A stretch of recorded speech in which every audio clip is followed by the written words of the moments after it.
Miroir social, Pablo Giscard. Mesdames et messieurs, bonsoir et bienvenue sur cet autre numéro de votre magazine d'information, d'éducation et de sensibilisation, Miroir social.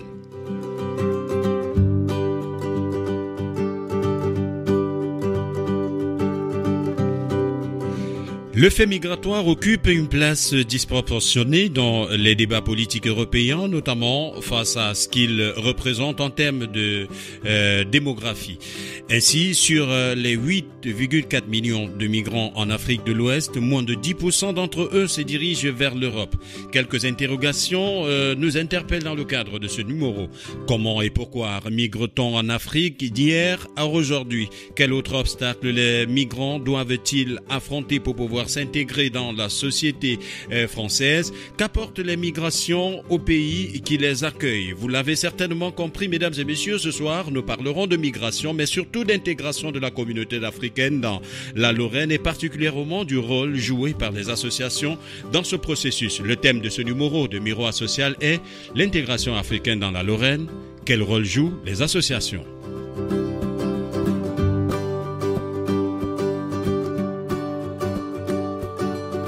Miroir social avec Pablo Giscard sur RCF. Pour en parler, nous avons le plaisir ce soir de recevoir Monsieur Ange Yaoudéou, qui est vice-président de la coordination des Africaines des associations africaines de Nancy, abrégé Cannes. Bonsoir et bienvenue, Monsieur Ange. Bonsoir, merci. Vous allez bien? Ça va très bien, c'est un plaisir d'être avec vous ce soir. Alors, plaisir partagé. D'ailleurs, il est important de rappeler que dans le cadre de cette émission que nous avons choisi de consacrer à la question d'intégration africaine, nous allons manifester toute notre compassion ou alors toute notre solidarité à ces peuples africains en proie à de nombreuses exactions terroristes, notamment dans le Sahel. On parle entre autres du Niger, du Burkina Faso, du Mali, et quand même ça vous inquiète un tout petit peu. Vous suivez toutefois, bien que loin, vous suivez l'actualité du pays, du continent. Comment ne pas suivre cette actualité brûlante en ce moment dans le Sahel et qui a connu, comme dirait quelqu'un, qui déferle comme une épidémie. Ouais.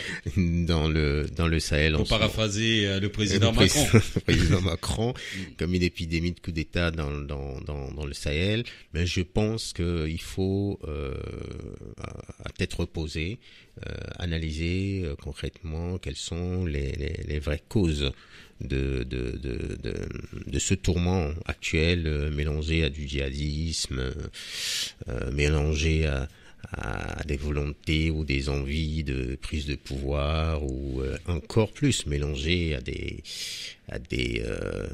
une certaine forme de panafricanisme ambiant actuellement.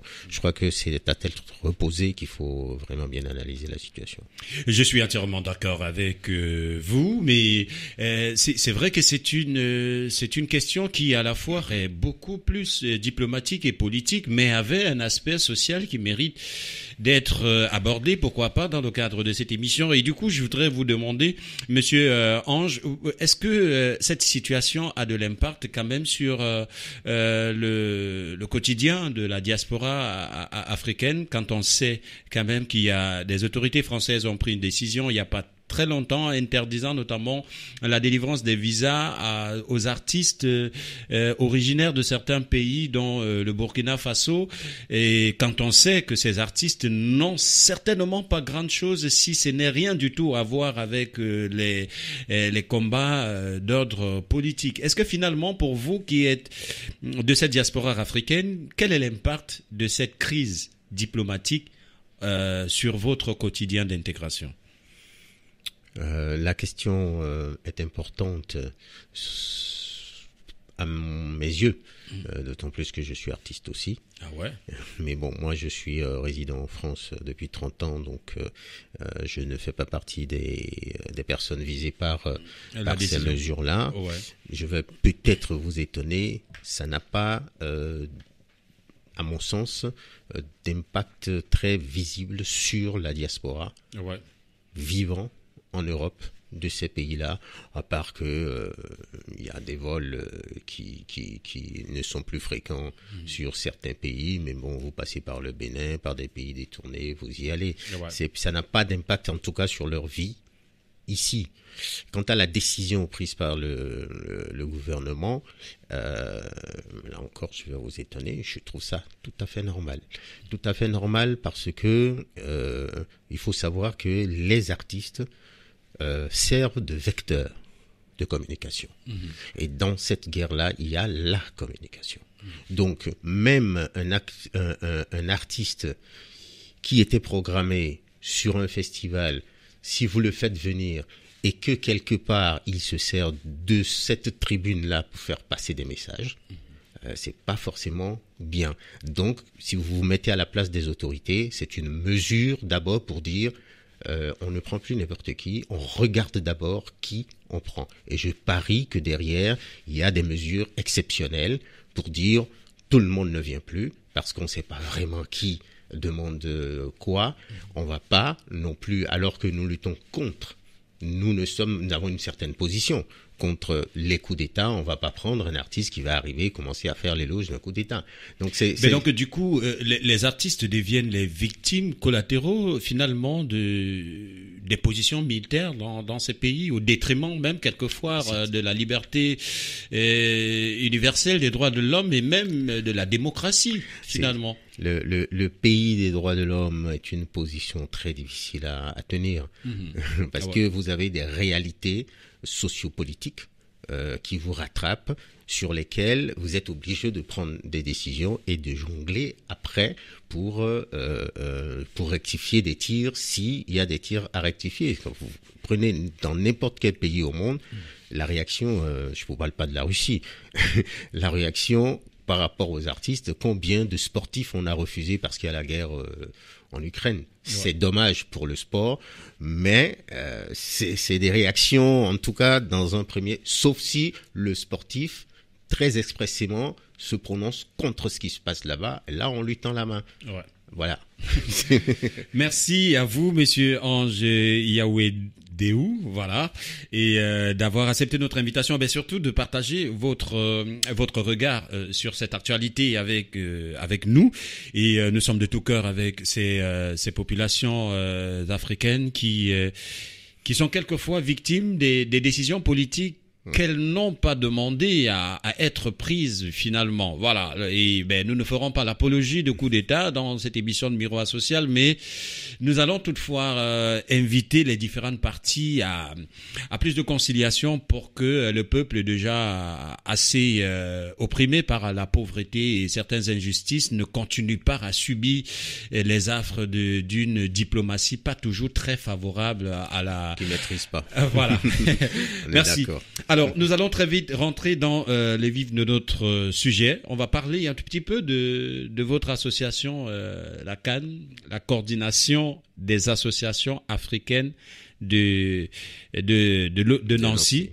Mais qu'est-ce que ça diffère d'association? Qu'est-ce que coordination des associations africaines diffère d'une association africaine? Alors, c'est une première sur Nancy et qui, à notre corps défendant, a duré, est en train de durer depuis 2006. Il y a des acteurs locaux qui ont permis la naissance de cette coordination. Je vais vous en parler, je vais parler de l'histoire rapidement, mais très précisément, c'est coordination d'acteurs et d'associations africaines de Nancy. Coordination d'acteurs et associations africaines de Nancy. C-A-A-N. 3 A. Acteurs et associations parce que nous avons pensé qu'il y a des personnes physiques sur la place de Nancy qui pour nous sont des personnes ressources, qui ne sont pas forcément des associations. Et à côté, vous avez aussi les associations africaines qui sont très très diverses. C'est-à-dire que vous avez des associations de pays, de ressortissants du Gabon, qui a d'ailleurs été, l'association gabonaise a été une très très grande association sur Nancy à l'époque, qui a été un exemple pour moi. quand j'ai créé l'association des Béninois. C'était l'association des Gabonais qui me donnait le modèle. Avec une forte communauté estudiantine. Très forte, tout à fait, forte communauté estudiantine. Et quand ils avaient des activités, ils venaient de partout, des autres villes pour renforcer l'association nancéenne et vice-versa. C'était très très bien organisé. Vous avez des associations qui ont des actions vers l'Afrique et vous avez des associations qui ont des actions vers les Africains vivant ici, justement pour s'occuper un petit peu de, entre guillemets, leur intégration. Donc nous avons pensé qu'il était temps de réunir tout ce monde-là et parler d'une même voix, d'être un peu plus fort localement et d'aller discuter sur un certain nombre de sujets avec les autorités et mettre en lumière un certain nombre de valeurs dans cette communauté africaine sur la place de Nancy. Tout simplement permettre aux Africains, de façon très concrète, de participer aussi à la vie de la cité. Avec quel objectif précis, finalement ? Alors, il a fallu justement à la création, j'en ai été le premier président, il a fallu à la création de la CAN de vraiment bien s'asseoir pour définir quels sont les sujets, quelles sont les plateformes de discussion à proposer et qui puissent différer de ce que fait une association. Parce que une coordination se veut donc de rassembler des associations qui sont déjà des entités, qui ont leur personnalité juridique. Le débat n'est pas facile déjà au sein d'une association, le faire sur plusieurs associations et y intégrer, ça c'est la nouveauté vraiment. Parfois le débat d'ego où on se dit laisser son association et se soumettre à la coordination d'une autre organisation. Il a fallu, rien que sur le plan formel, se poser la question de savoir si c'est les associations qui vont adhérer ou c'est les présidents d'associations qui vont adhérer. On a rapidement compris que les présidents changent assez rapidement, donc c'est plutôt les associations qu'il faut adhérer. Alors si on adhère les associations, est-ce que c'est tous les membres qui sont adhérents ou c'est un représentant qui est adhérent? Bon, on a vraiment franchi des étapes. Ce qui nous paraissait compliqué, mais qui a été plutôt un élément salvateur, a été d'intégrer les acteurs. Parce que nous avons des personnes ressources sur la place de Nancy qui sont issues de l'Afrique. Et je peux citer à l'époque le professeur Chico Eboué, qui nous a rejoint, qui est professeur à la fac professeur de classe exceptionnelle. Que j'ai rencontré lors du Mandela Day, je crois bien. Très dynamique d'ailleurs. Tout à fait. Que je salue au passage. Oui. Vous avez qui nous a fait faire encore une conférence la dernière fois sur l'économie africaine, le CFA. Vous avez à l'époque, je crois qu'il est parti maintenant s'installer au Burkina Faso, l'avocat Maître Kéré, qui était pratiquement aussi à la base de la création. Vous avez sur la place, ça va vous paraître anodin, mais ça a son importance, la boutique Nana Benz, qui est là depuis 23 ans, et qui vraiment est un carrefour pour les Africains, est un exemple d'intégration dans ce milieu. Voilà, on a eu l'idée de réunir des gens comme ça, et c'est ça qui a vraiment consolidé cette coordination. Alors, mais dites-nous, peut-être que ça n'a rien à voir, ne m'en tenez pas rigueur. Vous êtes finalement l'Union africaine de Nancy, c'est ça? On peut dire ça, c'est trop dire, mais on peut le dire. On essaye de l'être, sachant d'ailleurs que certainement qu'on vit aussi les mêmes péripéties l'Union africaine de Nancy, de l'Union africaine elle-même, parce que je vous ai parlé de l'association des Gabonais. Au jour d'aujourd'hui, ils sont plus là. On a connu l'association des Sénégalais. Aujourd'hui, ils ne sont plus là. Ouais. L'association des voilà, c'est la vie des associations et c'est très compliqué. Ouais. Voilà, dites-moi, Monsieur Ange, ça m'interpelle quand même le fait que vous énumérez un certain nombre d'associations qui existaient hier et qui aujourd'hui n'existent plus. Mais est-ce que finalement vous avez le sentiment d'être en phase avec vos objectifs de départ, à savoir le renforcement de l'intégration africaine, le renforcement de la solidité de la communauté pour faciliter cette intégration? Est-ce que finalement vous êtes en phase avec ces objectifs de départ au regard des dissolutions ou alors, c'est pas suppression, c'est selon certaines associations qui hier faisaient partie de votre coordination? Alors, on n'y peut rien, c'est la vie des associations. Il y en a qui partent, et il y en a qui rentrent. Ah ouais. Quand on a créé la CAN, on connaissait pas l'association des Sierra Leonais. Aujourd'hui, elle existe et ils sont très très actifs dans la CAN. Les associations des Nigérians nous a rejoint aussi. L'association des Béninois était là depuis, demeure encore, les Burkinabés, les jeunes étudiants de Côte d'Ivoire. Non, ça vient.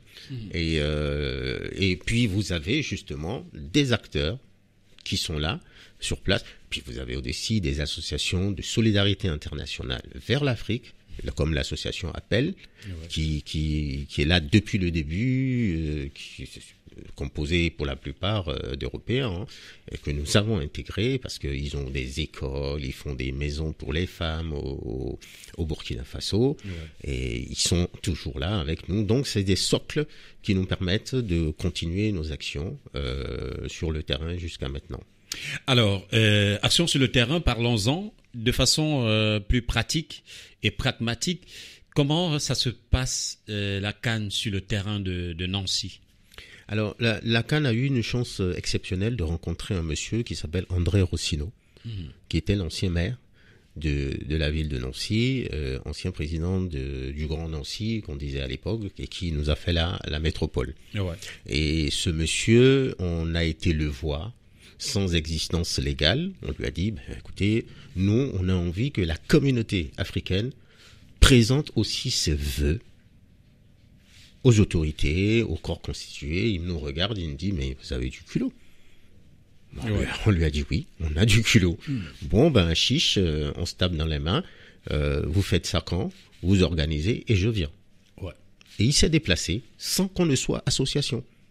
Ouais. Et là, on a pris une gifle monumentale. On s'est dit, si le maire de Nancy se déplace avec des députés, tous les élus de la ville et ses amis maires j'oublie pas monsieur Laurent Garcia de Laxou. C'était donc la volonté manifeste des pouvoirs publics de dire, on n'a jamais vu les Africains se manifester leur volonté de faire quelque chose de ce genre-là en vous tend la main. Et là, cette main tendue-là a été exceptionnelle. On s'est dit, on n'a pas eu tort. Donc, maintenant, janvier 2006, on a fait notre toute première activité, qui est la présentation des vœux de la communauté africaine. Et juste après, on est parti à la préfecture, on a fait les statuts et on a créé la coordination, qui est là jusqu'à aujourd'hui et qui, en termes d'activité, vous le disiez tout à l'heure, vous êtes venu à Mandela Day et nous sommes très fiers de cette place qui, quelque part, est notre joyau, est notre bébé, puisque c'est nous qui en avons eu l'initiative, on a fait la demande, et la ville de Nancy, on parlait d'une allée dans le parc de la Pépinière, et la ville de Nancy a donné une place. Une vraie place. Ouais. On en est très fiers. Merci. Rien que ça. Voilà. C'est super. Merci à vous, monsieur Ange, d'être notre invité de ce numéro de Miroir Social qui nous permet d'apprendre énormément de la communauté africaine de Nancy, notamment celle incarnée par l'association, la coordination des associations, des acteurs et associations africaines de Nancy, dont vous êtes le vice-président vice-président dans ce studio avec nous. On va marquer une pause, mesdames et messieurs. Bienvenue à vous qui venez tout simplement de vous joindre à nous. Sachez que vous écoutez Miroir Social, c'est votre plateforme d'information, d'éducation et de sensibilisation dédiée aux associations et acteurs du social et de la solidarité internationale. Une pause musicale s'impose. Allons la découvrir du côté du Gabon, c'est en Afrique centrale avec Pierre Claver à Kenenge, à Wana Africa. C'est maintenant.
Magnifique chanson, quelquefois définie comme étant l'hymne de la diaspora africaine et afro-caribéenne, écrite et chantée par une voix, assez renommée pour ce qui est des chansons thématiques, celles qui font battre les cœurs et non les corps. Il s'agit de Pierre Claver Akénégué, né le 25 avril 1943 à Aouta, c'est au centre du Gabon. Il est un chanteur, musicien et poète gabonais. Il a donc fait ses études en France, donc il fait partie de cette diaspora, et Awana Africa est une chanson, l'hymne d'espoir et surtout d'engagement pour toutes ces communautés africaines. Ça vous parle, monsieur Ange? Mais bien sûr, qui n'a pas dansé sur Awana Africa de Pierre Claver Akénégué, qui est un grand poète, ouais. Et je crois qu'il a été ministre.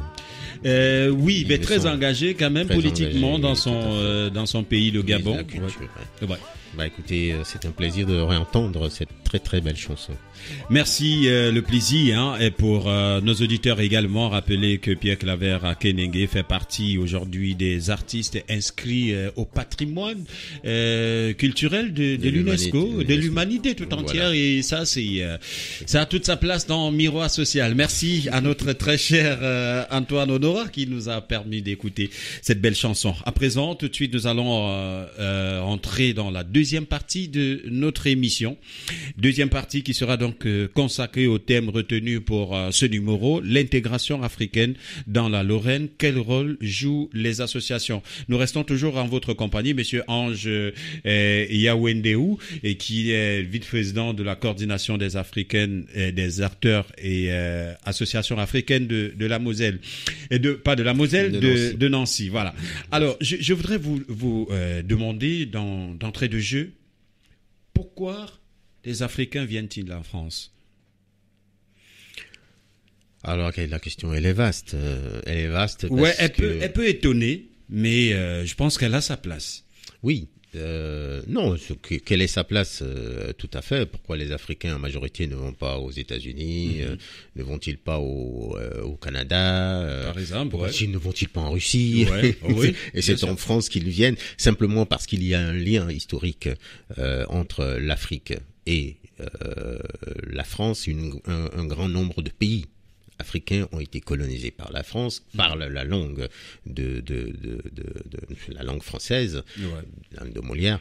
Et pour faire des études, pour faire du business, tout naturellement, on va vers où c'est le plus simple. Voilà. Être francophone et aller faire ses études aux États-Unis, c'est compliqué si vous ne maîtrisez pas l'anglais comme il faut. Alors que vous arrivez en France, le professeur parle français, ça va tout seul. Donc c'est ce lien historique, à mon sens, qui fait que beaucoup font des business et beaucoup viennent faire des études en France, qui est notée, il faut le reconnaître, de très grandes universités réputées mondialement. Ouais. Alors, dites-nous, monsieur le vice-président de la CAN, de quoi est constituée sociologiquement la communauté africaine de Nancy? Quels sont les profils? Alors, je vais vous étonner que, à part une observation factuelle qui ne reflète peut-être pas les statistiques, puisque ces statistiques-là, on avait essayé de les avoir, on les a refusées, puisque la préfecture nous les a refusées, ce que je peux comprendre. Donc il y a pour des raisons de sécurité? Non, je crois qu'ils n'ont pas à les donner. C'est des éléments de travail pour eux. Ouais. Donc ils n'ont pas l'autorisation de divulgation. Voilà. De certaines je pense aussi que quelqu'un qui vient poser ce genre de questions, faut qu'il soit autorisé à obtenir des éléments comme ça. Quoique, en faisant des recherches aujourd'hui sur Internet, en faisant des recherches dans de la documentation, on peut à peu près le savoir.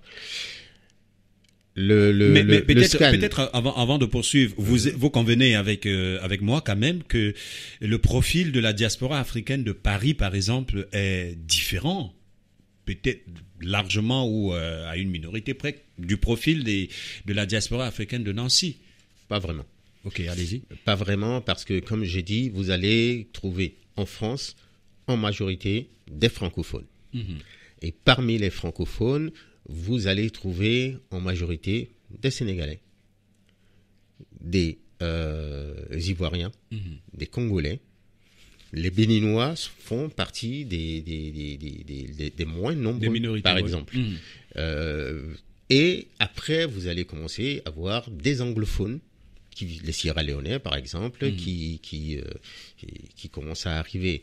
Dans cette statistique-là, et je crois aussi que c'est des éléments comme ça qui font que la préfecture ne diffuse pas forcément systématiquement, vous avez certaines communautés qui, pour la plupart, viennent pour faire les études. Et d'autres, simplement pour une immigration économique. Ouais. J'espère que je ne froisserai personne en disant que entre Gabonais, Béninois et Sénégalais, vous avez énormément d'immigration intellectuelle. Par contre, bien que les Congolais, par exemple, ont eu d'éminents professeurs, Eli Kiambokolo, pour ne citer que lui, parmi les personnes qui ont émigré en France, vous avez une très grande population qui n'a pas eu peut-être la chance de connaître l'université. Voilà, vous avez des gens, je sais pas comment je vais dire,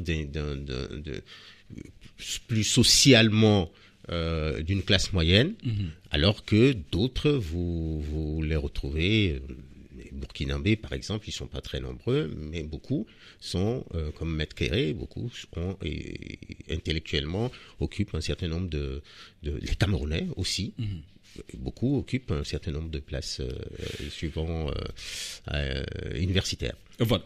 Alors, du coup, ça m'amène à vous poser la question de savoir, si on a cette migration et qui peut être académique, économique, sociale, parfois pour des besoins de santé, parce que ce n'est trahi aucun secret que de dire que l'Afrique, pour une bonne majorité de pays, peine encore à avoir des infrastructures de santé bien adéquates pour mieux prendre soin de la population. Alors, quel est donc votre rôle en tant qu'association ou alors coordination des acteurs et des associations africaines de la Moselle dans le processus d'intégration de ces ressortissants africains au profil finalement varié?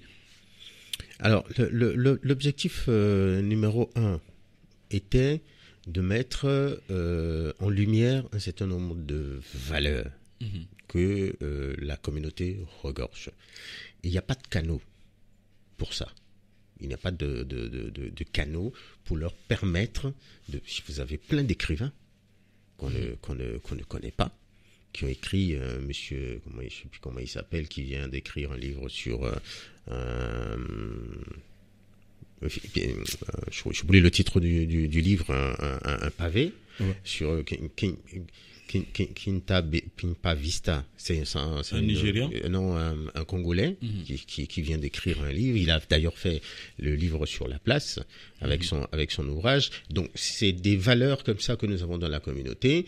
Nous prenons des occasions, nous créons des occasions pour que ces personnes-là soient mises en lumière. Exemple, la Journée internationale de l'Afrique, au mois de mai, nous faisons des conférences et nous demandons à ces sommités-là africaines de venir nous entretenir sur un certain nombre de sujets, comme le président, le professeur Eli Kiambokolo qui est déjà venu, le professeur Kitaouji, le professeur Eboué, comment il s'appelle, l'écrivain camerounais un peu controversé d'ailleurs, qui est venu nous parler énormément de la décolonisation, d'un certain nombre de choses. Vous voyez, si nous avons des acteurs comme Nana Benz, c'est aussi pour dire aux Africains que c'est possible. Nous rasons beaucoup les murs, on sort pas de son HLM juste pour aller au supermarché, on revient. Mais non, on peut exister sur la place. Et la notion d'intégration dont vous êtes en train de parler, s'il n'y a pas une volonté de notre part de véritablement nous intégrer, il ne faut pas attendre qu'on vienne nous chercher pour nous intégrer. Donc c'est d'abord nous qui devons manifester cette volonté-là. Mais il n'y a pas de canaux. Alors, mais est-ce qu'il y a suffisamment de politique pour la prise en compte des valeurs de la République dans le processus d'intégration de ces Africains? Peut-être pour illustrer mes propos, oui, des conférences pour garder son africanité, bien qu'étant à l'étranger. Mais est-ce que à côté de cela, il y a d'autres mécanismes qui visent à véritablement être en conformité, à maîtriser et être en conformité avec les valeurs et exigences de la République pour notamment s'assurer d'être en phase avec son intégration? Notamment pour les jeunes étudiants qui parfois à la fin des études se retrouvent en train d'engager une carrière professionnelle et pour certains sans avoir une véritable notion des exigences de la République. Alors, je vais vous étonner, mais l'intégration ou la connaissance des valeurs de la République n'est pas du tout un problème auprès de la communauté africaine. Pourquoi? Parce que nous avons appris l'histoire de la France dans nos écoles avant de venir. Vous avez beaucoup, certes, qui n'ont pas été à l'école, mais pour la plupart qui au minimum ont été jusqu'au CM2, qui ont fait qui ont eu le bac, et pour d'autres qui ont un peu fait l'université, on connaît la France. On connaît la notion de la République, on connaît la notion de la règle et la notion de patriotisme. Donc c'est pas vraiment un problème au sein de la communauté africaine. Le vrai problème d'intégration au sein de la communauté africaine, qui, si vous regardez bien, ne sont pas les premiers à braver les valeurs de la République. Ah ben non, mais personne ne l'a dit. Hein. Vous regardez bien. Vous remarquerez que la communauté africaine est très respectueuse parce que simplement, oui, cela nous a été déjà inculqué un petit peu par la colonisation d'ailleurs, la notion, vous parlez du général de Gaulle à mon père, il est au garde à vous, il attend qu'il revienne lui dire il faut baisser. Elle est très bonne celle-là. Donc non, on connaît les règles et les valeurs de la République et c'est spontanément que la communauté africaine les respecte. Mais le problème de la communauté africaine, c'est que on n'a pas de canaux pour s'exprimer. Et je crois que la CAN en a créé un certain nombre. Par exemple, Nancy Fête l'Afrique, qui est la fête africaine où vous avez au moins sur 2 jours plus de 3000 personnes qui viennent au parc de la Pépinière.